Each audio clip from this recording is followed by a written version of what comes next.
오늘 말씀은 이것을 할 줄 알았을 때가 복음을 진짜 알게 된 때입니다 라는 것입니다.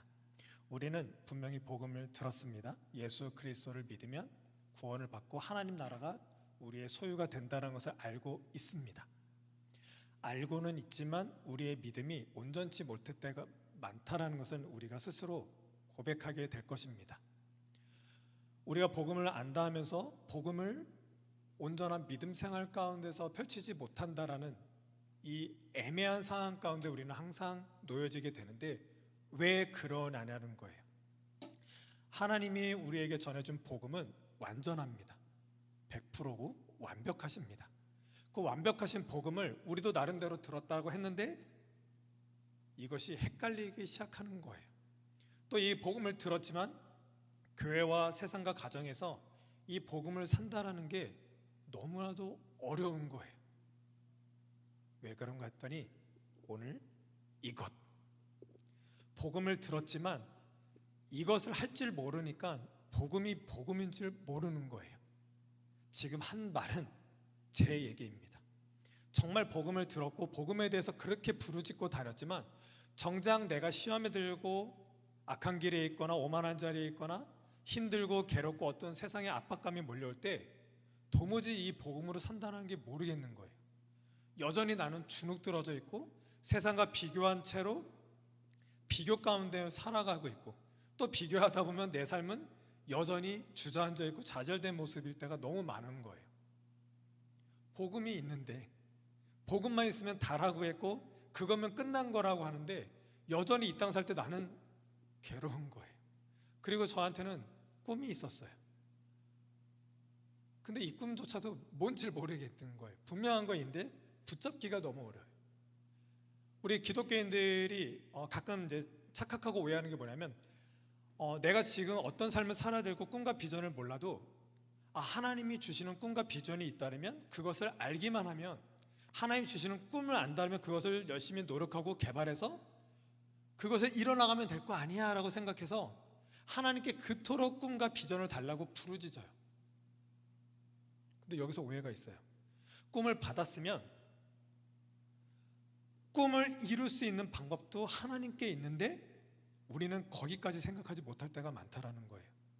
하나님의 꿈과 비전을 줬으면 하나님이 줬으니까 열심히 내가 개발시켜서 멋진 사람이 되고 훌륭한 사람이 되고 탁월한 사람이 되어서 하나님의 영광을 위해서 이 꿈을 이뤄야지 라고는 많이 생각하고 세상의 수많은 꿈을 이뤘다는 사람들의 어떤 글과 말과 그런 영상들을 보면서 내가 이런 게 부족했구나, 내가 이런 걸 좀 더 열심히 해야겠구나 라고 생각하고 그렇게 꿈을 향해서 나아가요.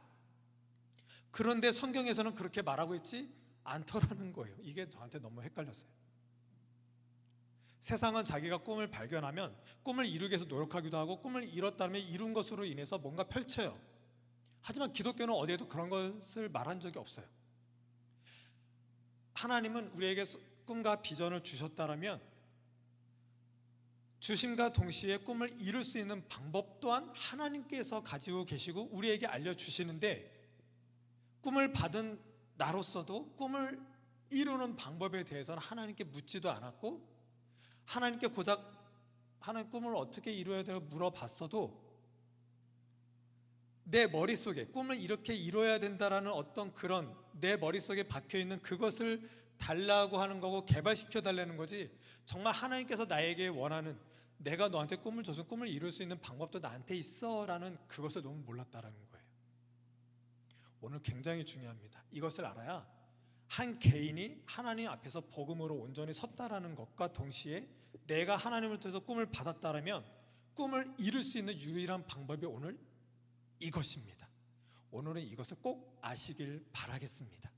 오늘 말씀에 보면 제자 베드로가 예수님을 만났습니다. 그렇지만 예수 그리스도가 십자가 못 박혀 죽으시고 부활하실 때 떠났습니다. 떠난 그에게 부활하신 예수님이 나타나서 물고기를 잡고 힘들어하는 베드로를 불러서 조반을 먹이시고 묻습니다. 네가 나를 사랑하니? 네, 주님 사랑합니다. 네가 나를 사랑하니? 주님 사랑해요. 네가 나를 사랑하니? 주님 아시지 않습니까? 예수님께서 3번을 물으시고 3번을 답합니다. 이들의 이런 질문은 무엇이고 예수님은 부활하셔서 베드로에게 나타나서 베드로에게 왜 3번씩이나 물어봤을까 하라는 거예요. 베드로와 예수님은 어떤 관계였을까요? 복음서 초기에 보면 예수님은 하나님의 복음, 예수님조차도 당신의 복음이라고 말하지 않습니다. 하나님의 복음을 말하고 회개하고 돌이킬 것을 명하십니다. 그리고 제자들에게 나타나서 나를 따라라 했을 때 그들은 곧 버리고 따랐다라고 말을 합니다.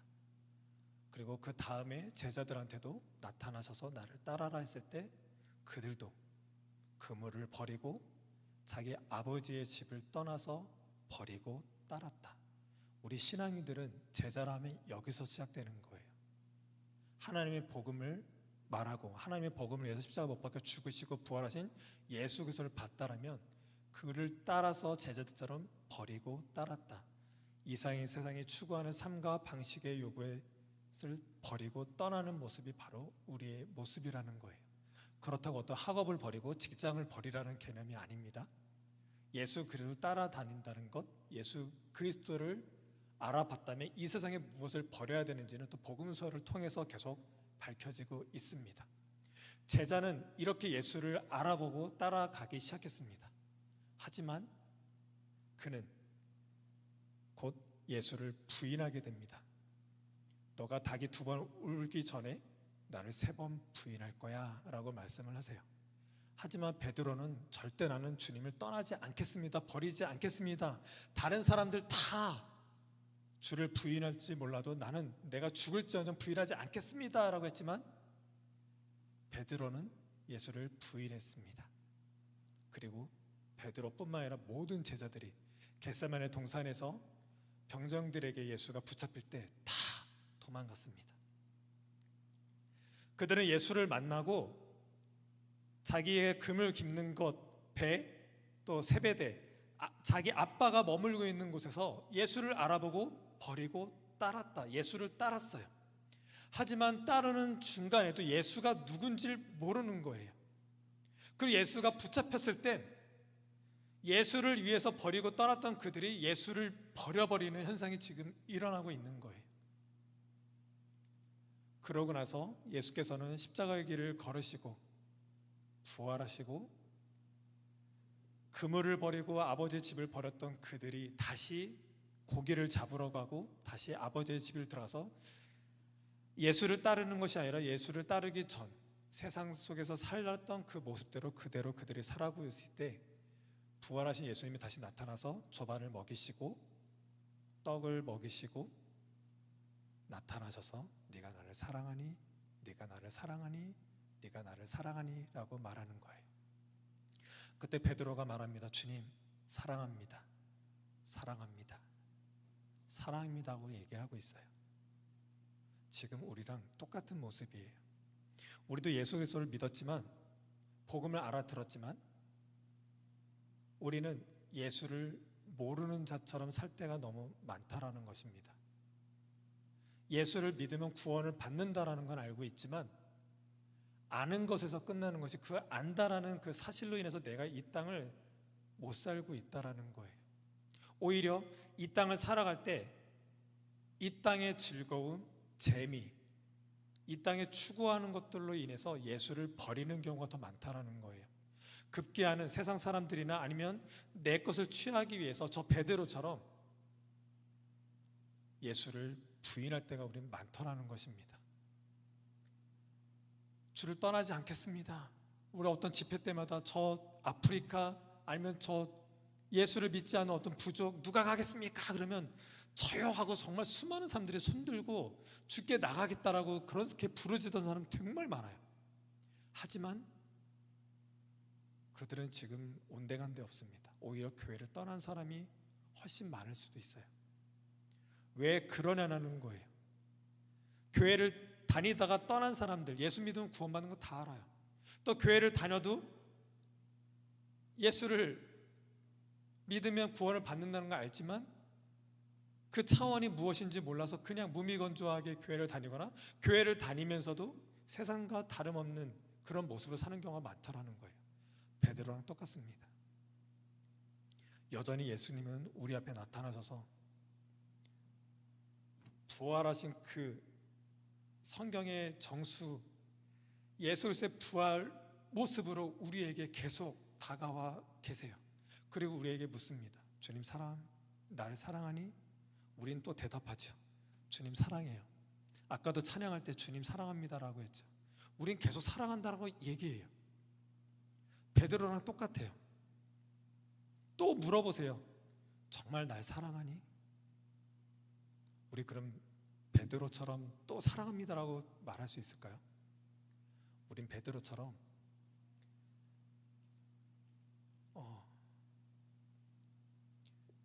근심하게 될 거예요.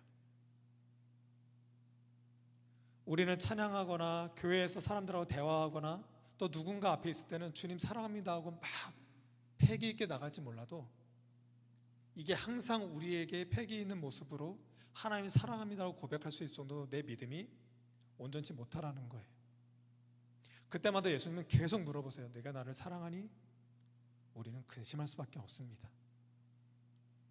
왜 그럴까요? 이 근심하면 엘리페스라고 과거에 저지른 일이나 행동에 대한 후회와 뉘우침에서 오는 깊은 슬픔, 비탄, 미안함이에요. 베드로는 지금 자신이 알 거예요. 내가 주와 함께 죽을지언정 주를 부인하지 않겠습니다 했지만 제자들은 다 떠났어요. 다 도망갔어요. 예수를 버리고 다 떠났어요. 그런 그가 십자가의 길을 걷고 있는 예수 그리스도를 바라보며 심히 통곡을 합니다. 자기 자신의 어리석음, 믿음 없음을 자기 스스로 통곡하고 있는 거예요. 내가 죽을지언정 예수를 버리지 않겠습니다라고 했던 그가 예수를 버리고 도망하기까지 이르는 진짜 예수가 나의 스승님이라고 고백해야 되는 그 자리에서 예수를 부인하는 모습으로 있는 자신을 바라보고 심히 통곡하고 있는 거예요. 우리가 이와 같죠. 어쩌면 통곡하면 그나마 다행이에요. 우리는 부인하고 또 가룟 유다처럼 배반할 때도 내가 내 자신의 믿음을 합리화시킬 뿐이지 이렇게 통곡하기란 쉽지는 않습니다. 그래서 오늘 네가 나를 사랑하니 네가 나를 사랑하니 했을 때 세 번째 물었을 때는 근심하는 거예요. 주님 사랑하지만 내가 주님께 진짜 사랑합니다라고 고백하기에는 연약함이 있습니다 라고 지금 이렇게 고백하는 거예요. 우리도 그렇잖아요. 세상 속에서 예수를 부인하는 것처럼 배반하면서 살았더라도 교회에 오면 예수 사랑합니다 라고 얘기해요. 예수님이 네가 나를 정말 사랑하니 했을 때 우린 근심할 수밖에 없죠. 세상 살았을 땐 주님이 없는 것처럼 믿음이 연약한 자로 살았건만 와서는 주님 사랑합니다 하는 이 가식적인 내 모습 보고 또 나를 보면서 너가 나를 정말 사랑하니라고 했을 때 하나님께 미안한 거예요. 내가 내 죄를 아니까. 하지만 그래도 우리는 주님 아시잖아요. 그래도 주님 사랑해요. 우리는 이렇게 또 나아가잖아요. 어려운 거예요. 주님 사랑하지만 사랑에 반대되는 모습 살다가 또 주님 앞에 서 있으면 내 모습을 보고 주님 사랑한다고 말하기는 어렵지만 주님 또 사랑하는 건 또 사실이고 우리는 이 애매한 모습으로 살고 있다라는 거예요. 그런데 이런 모습 속에서 예수님이 왜 자꾸 우리에게 이런 사랑을 강조하시냐라는 거예요. 이 근심하다라는 말은 이 고린도후서에 보면은 이렇게 돼 있습니다. 하나님의 뜻대로 근심하게 된 것. 그 10절에 보면 하나님의 뜻대로 하는 근심은 후회할 것이 없는 구원에 이르게 하는 회개를 이루는 것이요 세상 근심은 사망을 이루는 것이니라. 회개의 정수가 여기에 있습니다. 수많은 사람들은 회개에 이르면 세상 속에서 나쁜 짓하고 악한 짓 한 것을 잘못했습니다라고 시인하는 것이 회개라고 해요. 성경 어디에도 그런 걸 회개라고 말하지 않습니다. 회개는 무조건 하나님과의 관계예요. 내가 하나님을 따랐다가 하나님을 부인하고 배신했을 때 그러고 나서 다시 하나님 앞에 섰을 때 그 하나님을 알아보고 근심하는 것으로 이 근심은 내가 그냥 스스로 근심이 아니라 하나님을 떠났다가 다시 하나님을 만났는데 그 하나님 앞에서 하나님을 떠난 나의 모습을 바라보고 후회하는 모습으로, 하나님께 너무나도 미안한 모습으로, 근심하는 모습으로 나아가는 그 모습이 진짜 회개라는 거예요. 하나님과의 관계 안에서 일어나는 게 회개지, 하나님과의 관계도 없는 상태에서 저지른 죄로 인해서, 이거 굉장히 좀 복잡한 말입니다. 예전에 하나님을 몰랐던 그런 죄된 삶을 가지고 회개하는 것은 굉장히 일차적인 거예요. 이런 것으로 인해, 그러니까 하나님을 몰랐을 때 삶 속에 있다가 복음을 듣게 됐어요. 복음을 듣게 됐을 때 하나님을 알아보게 됐고, 하나님을 알아보게 된 그 복음 가운데 살았던 자가 하나님을 떠난 모습으로 살아요. 그러다가 다시 하나님 앞에 섰을 때 진짜 근심 가운데서 하나님께 온전한 회개로 나갔을 때가 완전하고 온전한 하나님이 원하시는 회개라는 거예요. 그래서 오늘 말씀에 보면 하나님의 뜻대로 하는 근심, 네가 나를 사랑하냐 했을 때 하나님이 사랑하지만 사랑하지 않는 모습으로 나의 있는 모습을 봤을 때 그 근심하는 그것을 가지고 쓰는 것이 정말 구원에 이르는 회개라는 거예요. 하지만 세상 근심은 사망을 이룬다. 하나님과의 관계가 아닌 자기 자신의 자책, 자기가 어떤 스스로 자각하고 깨달은 것으로 그냥 근심하고 마는 것은 회개가 될 수 없고 하나님께 들려지는 회개도 안 되고 그저 사망에 이를 수밖에 없는 회개라는 거예요. 이 차이를 우리 믿는 사람들은 분명히 알아야 됩니다. 단순히 세상 속에 살면서 어떤 쾌락적이고 나쁜 짓을 한 것 그 자체로만 가지고 회개한다? 회개가 아니라 회개는 하나님을 만날 것만 만난 사람처럼 살지 아니하고 그렇게 세상 속 사람들처럼 살다가 다시 하나님 앞에 섰을 때 하나님 앞에서 하나님 보기에 민망하고 미안하고 하나님 앞에서 구원받은 자로서의 그 연약함과 나약함을 가지고 근심 가운데 나의 구원이 소멸되거나 나의 구원이 좌절되고 하나님 입장에서 취소하시거나 이러면 어떻게 하지라는 분명한 근심 때문에 나아가는 그 회개가 진짜 회개라는 거예요. 그것이 배경이 되는 그 근심하다가 바로 이 내용입니다. 그래서 하나님은 어떤 사랑을 지금 말하고 있는 것일까요? 네가 나를 사랑하니 네가 나를 사랑하니라고 계속 말씀하시면서 이 사랑, 너에게 회개를 불어일으키는 그 근심하면서 나를게 다가오길 원하는 그 사랑을 알기 위한 그 사랑, 어떤 사랑을 이야기하고 있을까요? 이것은 곧 예수 그리스도의 십자가의 부활 생명으로 내가 내 자신을 사랑하게 되는 것, 이것까지 알기 위해서 그렇게 물어보고 계신다라는 거예요. 기독교인들 그리고 각 개인들이잖아요. 하나님 앞에서 예수를 믿었다, 복음을 들었다면 각 개인들은 이게 돼야 복음이에요. 무슨 말이냐면 예수 그리스도를 알아봤고 그거 주라고 시인하면서 따라다녔지만 제자들은 우리도 지금 그러고 있잖아요. 복음을 듣고 따라다니고 있잖아요. 근데 예수 그리스도의 십자가 부활 생명이 있는 그 복음이 우리 가운데 있지만 우리는 다 도망하고 배신하고 부인하는 삶으로 살고 있더라는 거예요. 그때 예수께서 다시 나타나서 네가 나를 사랑하니 이 말은 곧 뭐냐면 내가 너 앞에 섰을 때 너가 나를 바라보고 부끄러워하고 근심 중에 있지만 내가 너를 여전히 사랑해. 너가 나를 부인하고 배신했지만 내가 십자가 못 박혀 죽은 그 죽음, 그 용서는 지금 너가 미안하고 근심하고 있는 그것까지도 안 해도 되라고 말하는 거예요. 우리가 십자가 앞에서 섰을 때 하나님 앞에 계속 회개하는 기도 우리는 항상 하잖아요. 회개를 하면서도 우리는 내가 지은 이 죄를 용서하지 않으시면 어떡하지? 라고 우리는 생각할 때가 너무 많다라는 거예요. 근데 예수님께서는 네가 나를 사랑하니라고 하면서 내가 널 정말 사랑해라고 말하는 것은 뭐냐면 내 십자가로 부활로 지금 너가 지금 이렇게 근심하고 있고 염려하고 있는 그런 모든 것까지도 내가 다 죄 용서했어라고 얘기하는 거예요. 그와 동시에 너가 지금 근심하고 너가 너 스스로 자책하고 죄책감 가지고 있는 것, 너가 너 스스로 지금 용서하지 못하고 사랑하지 못하고 있는 것, 그러지 말라고 하는 거예요. 이 복음 분명히 알아들어야 돼요. 네가 나를 사랑하니, 이 말은 곧 내가 너를 사랑하기 위해서 십자가 못 박혀 죽은 이 사랑으로, 이 사랑을, 나에 대해서 내가 너한테 해준 그 사랑을 알았다면 이 십자가의 사랑으로 너가 너 자신을 사랑할 수 있겠니? 라는 질문이라는 거예요. 그래서 그 근심케 하고 회개케 한 기도가 나오는 거예요. 내가 내 스스로 사랑한다라고 할 때 세상 많은 심리학자들, 뭐라 그러죠? 그 상담학자들, 좀 뛰어난 사람들 보면 이제 제 이름이 충서봐 사랑해라고 막 하는 사람 되게 많잖아요. 내 자신을 사랑할 줄 알아. 이런 차원하고는 다른 거예요. 그들은 자기 스스로 어떤 자존감을 높이고 스스로 어떤 좀 자기 자신을 사랑할 줄 알아야 다른 사람도 뭐 사랑하고, 어떤 자기 자신을 먼저 사랑해라, 어떤 일반적인 세상적인 사랑이라면 우리는 달라요. 그들은 그냥 자기 혼자 스스로 이 땅 가운데 살아나가기 위한 자기 자신의 사랑이지만 우리는 계속해서 하나님과의 관계 속의 사랑인 거예요.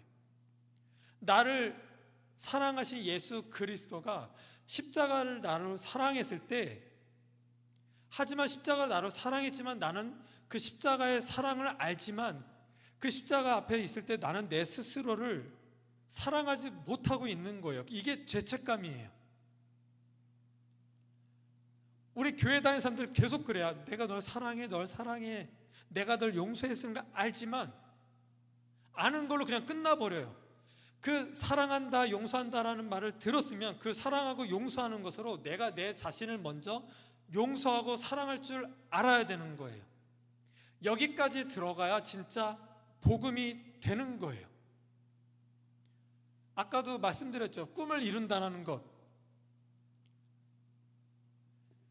하나님은 우리에게 꿈을 주신다라고 할 때는 너 이런 사람이야, 너 이런 기능이 있어, 너 이거 할 줄 아니까 이거 해, 이런 차원이 아니에요. 오늘 말씀하시잖아요. 네가 나를 사랑하니? 네, 사랑해요 했을 때 뭐라고 말씀하시죠? 내 양을 먹이라, 내 양을 치라, 내 양을 먹이라. 꿈을 이루는 유일한 방법은 이것밖에 없어요. 하나님이 우리에게 주시는 꿈은 우리에게 있지 아니하고 하나님의 양한테 있어요. 하나님의 양을 위해서 하나님의 복음 가운데 들어간 자를 사용하세요. 하지만 그 양을 위해서 하나님의 사랑을 아는 자를 쓰시기 위해서는 그 사랑을 진짜 아는 사람이 필요한 거예요. 그래서 하나님의 양을 치르고 양을 먹이는 자로서 하나님이 꿈을 줬다면 하나님이 양을 먹이고 치는 그 꿈을 이루기 위해서는 예수 그리스도의 사랑을 알아야 된다는 거예요. 근데 예수 그리스도의 사랑을 안다라는 것은 내가 나를 사랑할 줄 알아야 그 꿈이 해결이 되고 이룰 수 있다라는 거예요. 세상은 내가 변호사가 되고 어떤 전문직이 되고 돈 많은 사람이 되어야 꿈을 이룬다라고 하지만 그거는 세상 속에서 말하는 거예요. 우리는 무조건 하나님의 사랑이 무엇인지 알아야 되고 그 사랑으로 내 자신을 사랑할 줄 알게 되어야 하나님의 양을 사랑할 수 있게 되는 거예요. 성경에서 말하는 꿈을 이루는 유일한 방법은 이것밖에는 없어요. 그래서 우리가 교회를 다닌다고 교회에서 다니면서 어떤 꿈을 받았다라면 우리는 분명히 십자가 부활로 내가 내 자신을 사랑할 줄 알게 돼야 되고 이것으로 말미암아 하나님 맡기신 양들을 먹이고 칠 줄 알게 돼야 된다는 것입니다. 그래야지만 하나님의 사랑이 이해가 돼야지만 이제부터가 사랑이 시작이 되는 거예요. 고린도서 사랑장이라고 그랬죠. 내가 사람의 방언과 천사의 말을 할지라도 사랑이 없으면, 내가 나를 사랑할 줄 모르면, 이렇게 해석하시면 돼요. 소리나는 구리와 울리는 꽹과리가 되고, 하나님으로 인해서 내가 내 자신도 사랑할 줄 모르면서 남한테 사랑합니다, 너희들 사랑해, 하나님이 너 사랑하잖아, 왜 너 자신을 사랑하지 못하고 다른 사람을 사랑하지 못해? 다 거짓된 거잖아요. 십자가로 인해서 내가 내 자신을 사랑할 줄 알아야 이게 되는 거예요. 내가 예언하는 능력이 있어 모든 비밀과 모든 지식을 알고 산을 옮길 만한 모든 믿음이 있을지라도 사랑이 없으면, 내가 내 자신을 사랑할 줄 모르면 내가 아무것도 아니요 왜 아무것도 아니냐면, 하나님이 내게 복음을 줬고 사랑한다는데 내가 내 자신을 사랑할 줄 모르면, 그 십자가의 사랑으로 내 사랑을 모르면 아무것도 아닌 거예요. 내가 내게 있는 모든 것으로 구제하고 또 내 몸을 불사르게 내주제라도 사랑이 없으면 내게 아무 유익이 없느니라. 내가 내 스스로 십자가로 사랑한다는 걸 모르는데 남을 위해서 불덩이에 들어가 봐야 그냥 그러고 마는 거예요. 사랑은 오래 참고, 내가 내 자신을 사랑한다는 개념이 들어와 진짜 오래 참는 게 나타나요. 십자가로, 그 십자가의 사랑이 내게 닿아서 사랑할 줄 모르면, 내 자신을 사랑할 줄 모르면 오래 참는 거 불가능해요. 하나님은 사랑이니까 예수님처럼 그렇게 사랑이 오래 참아야지, 꾸역꾸역 우린 나아갈 수 없어요. 그 사랑이 내게 닿아야 진짜 오래 참을 수 있는 거고, 사랑은 그래야 온유할 수 있는 거예요. 온유 정말 어려운 단어예요. 착한 것도 아니고 선한 것도 아닌. 온유는 사자로 표현돼요. 다른 맹수랑 싸우거나 다른 먹잇감을 싸울 때는 그 사자의 이빨이 무시무시한 이빨이 돼요. 하지만 사자가 자기 새끼를 그 이빨로 들어서 옮길 때는 아주 인자한 이빨이 돼요. 이게 온유예요. 온유는 자기가 어떤 능력이 있는데 그 능력으로 누군가를 해치거나 해하면 무시무시한 이빨이 되는, 그 해할 수 있는 능력을 가지고 해하는 게 아니라 사자가 자기 새끼를 들어서 아주 인자한 그 모습으로, 그 무시무시한 이빨로 오히려 인자하게 나가게 하는 것, 그것이 온유예요. 내가 나의 사랑, 예수 그리스도로 말미암아 내가 나를 사랑한다는 개념을 모르면 이 온유는 완전히 그냥 아무것도 아니게 되는 단어가 돼버려요. 시기하지 아니하며, 예수 그리스도의 사랑이 나한테 임해서 내가 나를 사랑할 줄 알게 되는데, 예수 그리스도의 십자가의 부활로 사랑하게 되면 완전한 사랑인 것을 내가 느끼고 있는데, 세상 어떤 사랑을 시기하겠어요? 사랑은 자랑하지 않는다. 내게 있는 분명한 사랑, 진짜 사랑이 있는데 뭘 자랑하겠어요? 교만하지 아니하며, 절대 교만할 수 없죠. 이 사랑이 내가 가진 것이 아니고 누가 준 것도 아니고 내 노력으로 얻은 것도 아닌데 오직 하나님의 정적으로 주시는 은혜인데 교만할 수가 없겠죠. 무례히 행하지 아니하고 8절에 사랑은 언제까지나 떨어지지 아니하되, 그 사랑은 변함이 없다라는 거죠. 스스로 하나님이 변경시키지도 아니고 세상 어떤 무엇에서도 변화되지 않는 그 사랑이 우리 가운데 있다라는 것입니다. 그런즉 믿음, 소망, 사랑, 이 세 가지는 항상 있을 것인데 그 중에 제일은 사랑이라. 왜 제일이 사랑일까요? 믿음과 소망은 저 하나님 나라에 가면 소용이 없는 것들이에요. 이미 그 나라를 소망하고 있는 이 땅이 소망과 믿음이 필요한 거지, 저 하나님 나라, 저 하나님 나라는, 저 천국은 사랑만 있어요. 그러니까 사랑이 최고인 거예요. 그래서 그 사랑을 알아야 돼요. 그렇게 근심하러, 정말 네가 날 사랑하니? 내가 너를 사랑하는 그 사랑으로 너가 너 자신을 사랑할 수 있겠니? 그랬을 때에 18절에서 내가 진실로 진실로 내게 이르노니 내가 젊어서는 스스로 띠띠고 원하는 곳으로 다녔거니와 늙어서는 내 팔을 벌리리니 남이 내게 띠띠우고 원하지 않은 것으로 데려가리라. 아까도 꿈 얘기했죠. 오늘 말씀하고 있는 이 사랑에 관한, 예수 그리스도의 십자가로 인한 용서의 사랑으로 내 자신을 사랑할 줄 모르면 독이 됩니다. 내가 기독교적으로 성경적으로 꿈을 받았다라고 해도 그 꿈 자체가 독이 돼요. 이 사랑을 모르면, 이 사랑으로 인한 회개할 줄 모르면 독이 됩니다. 왜냐하면 내가 내 스스로 꿈이다, 하나님이 줬다라는 꿈만 갖고 자부심을 느끼면 내가 스스로 띠를 띠고 내가 원하는 곳으로 가게 돼요. 교회 다니다 보면 이런 사람 정말 많이 봤어요. 하나님이 나한테 이런 꿈을 줬대요. 내가 이렇게 좋아하고 원하는 거 할 줄 아는 걸 하나님이 막 펼치시는 거예요. 자기가 원하는 것으로 막 간증하러 다니고 뭔가 이루려고 뭐 또 사업을 하고 막 이래요. 하지만 성경 어디에도 그런 것으로 꿈이라고 말하는 사람 한 명도 없어요. 대표적인 인물이 요나입니다. 요나는 부르시고 니느웨로 가라고 했을 때 가기를 거부했어요. 오히려 반대쪽으로 향해서 갔죠. 끝끝내 하나님은 요나를 다시 가게 했습니다. 자신들이 꿈이 있고 하나님이 세우신 사람들이 하나님의 사랑과 용서를 모르면 자기가 가진 꿈을 가지고 그렇게 부단히 노력하는 쪽으로만 가요. 하지만 하나님이 주신 진짜 사랑, 그것을 알면 이제는 내 팔을 벌려서 남이 내게 띠띠우는 곳, 나를 붙잡고 끌고 가는 그곳으로 가게 된다라는 거예요. 이 다음 절은 이제 베드로가 그렇게 죽을 것을 암시하시고 말씀하신 거라고 나오는데, 우리가 그런 사람이에요. 저는 진짜 기독교적으로 꿈이 있는 사람들 중에 자기가 원하는 소로 간 사람 한 명도 본 사람 적이 없어요. 자기가 원하는 모습으로 뭔가 개발하고 탁월하게 하고 돈 벌러 가고 열심히 무엇인가 취하고 얻고 누리게 하는 사람 한 명도 본 적 없어요. 예수 그리스도로 말미암아 사명과 비전과 꿈을 받은 사람들은 자기 뜻대로는 전혀 상관없고 전혀 다른 방향으로 고난과 역경과 힘듦으로 어떤 압박감 속으로 내몰려지는 걸 저는 오히려 봐요. 왜 그럴까요? 왜 그렇게 광야 가운데 폭풍이 이는 쪽으로 하나님은 우리를 내모실까요? 그 이유는 오늘 이 사랑밖에 없다라는 거예요.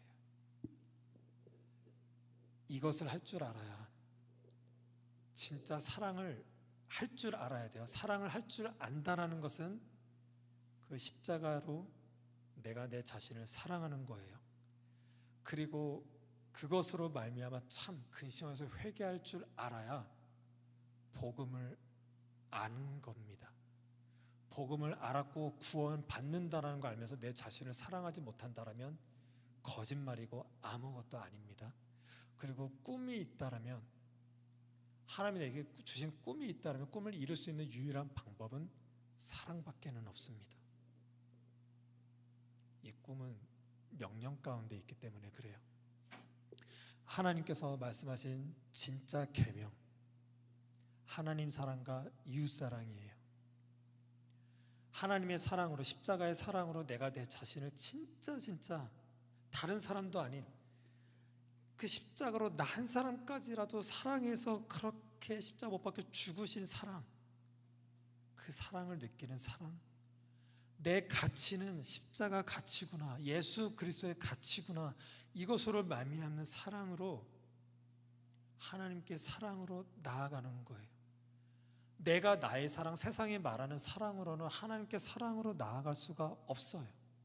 오직 하나님이 주신 사랑이 내게 다가와서 그 사랑에 충만하여서 충만한 사랑으로 다시 하나님께 사랑을 돌려드리는 식 외에는 하나님께 사랑을 표현할 수 있는 것이 없어요. 그리고 내 이웃을 내 자신과 같이 사랑하라. 하나님의 사랑으로, 십자가의 사랑으로 내 자신을 사랑할 줄 알아야 내 이웃을 사랑할 수 있게 돼요. 내 하나님의 양을 먹이고 칠 수가 있게 되는 거예요. 뭐냐면 내가 내 사랑하는 사람들에게 사랑을 전해요. 우리 아내나 우리 영주 형제나 우리 원교 형제한테 사랑을 전해요. 제가 바라는 게 뭘까요? 우리 아내나 우리 아이나 우리 형제들에게 사랑을 주려고 하고 어떻게든 뭔가 표현하려고 해요. 제가 그렇게 사랑을 보이려고 할 때 그들에게 기대하는 바가 뭘까라는 거예요. 제가 바라는 건 딱 한 가지예요. 우리 형제들도 나를 통해서든 예수 그리스도의 복음을 알아듣고 그 십자가를 알아보고 그 십자가로 그 형제들이 그 스스로가 자기 자신을 사랑할 수 있게 되는 것, 이게 꼴이라는 거예요. 이게 꿈을 이뤘다라는 거예요. 내가 꿈을 이뤘다면 내가 큰 사람이 되고 내가 이렇게 능력 있는 사람이 되었다라는 꿈을 이룬 것이 아니라, 내가 누구한테 영향을 줬다, 내가 뭐 선한 영향력, 요즘 많이들 세상에서 얘기하죠. 그런 차원이 아니라 내가 저에게 사랑을 주고 예수 그리스도의 복음을 전했을 때 그가 좋은 믿음을 가졌다, 이런 차원이 아니라 예수 그리스도의 십자가로 저가 스스로 사랑할 수 있게 되는 것, 이거면 되는 거예요. 그러면 복음을 알았다라는 거예요. 그렇게 되면 그들도 그 사랑으로 또 누군가를 또 사랑하겠죠. 그 사랑받은 사람은 또 그도 정작 자기 자신을 사랑하지 못하고 있을 때 자기 자신을 사랑하게 되겠죠. 이것이 기독교가 말하고 있는 복음이고 제자고 꿈을 이뤘다라는 것입니다. 그래서 여기 계신 분들은 내가 복음 가운데 있고 교회를 다닌다면 십자가의 사랑으로 내가 내 자신을 사랑하길 원하는 그 하나님의 마음이 분명히 아시길 바라고, 그것을 아는 것이 복음이라는 것을 알길 바라겠습니다. 그리고 이 사랑으로 이웃을 사랑했을 때 그 사람 또한 그도 자신을 진짜 사랑할 수 있게 되는 것, 그래서 그 사랑으로 나아갈 수 있게 되기를 바라겠습니다. 그래서 세상은 사랑해 괜찮아 이렇게 말한다고 하지만 기독교회는 아니에요. 기독교회는 나 용서받았지, 나 때문에 십자가에 못 박혀 죽으셨지, 이렇게 말하는 거예요. 내가 나 사랑해 괜찮아 이거 아니에요. 이제 이 예배당을 나가면 이제 학교를 가죠. 학교 가면 뭐 친구 사이 성적 문제 여러 가지 문제로 고민될 거예요. 그때 나 용서받았지 이렇게 가는 거예요. 또 직장 문제로 취업 문제로 걱정과 두려움 속에 있다라면 그 두려움 속에 있더라도 나 용서받았지 이렇게 되는 거예요. 또 가정 속에 있고 또 세상 속에 있을 때 많은 힘든과 어려운 폭풍 가운데 있을 때 나 용서받았지 이렇게 되는 거예요. 그러면 그 힘든 과정 속에서라도 나 용서받았지 이러면 그것으로 정말 충만한 가운데 만족함이 있고 은혜와 평강 가운데 있게 되는 그 시작이 열리는 것입니다. 그래서 그 복음으로, 그 사랑으로 한 주를 이겨내시길 바라겠습니다. 기도하시겠습니다.